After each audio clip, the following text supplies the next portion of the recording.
Hey everyone, welcome back. I'm Jason. Today's video, I'm going to show you how to factory default your Cambridge audio. And this method will work with the Air 200, which I have in front of me, and the Air 100. So what we're going to do is we're going to locate the power button on the top, and we're going to locate the Wi-Fi button in the back. And what we're going to do is we have to press both these buttons at the same time and hold it until the light in the front turns off. Then once it turns back on, your system will be now factory default. Let's do this now.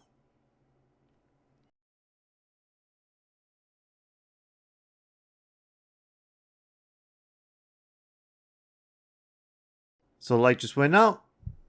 There you guys have it. So now your system's going to boot back up and it'll be ready for a new installation. Okay guys, if you have any other questions, please give me a comment below. If you like this video, hit those thumbs up. If you want to see more like it, make sure you hit that subscribe button. And like always, thanks for watching and have a great day.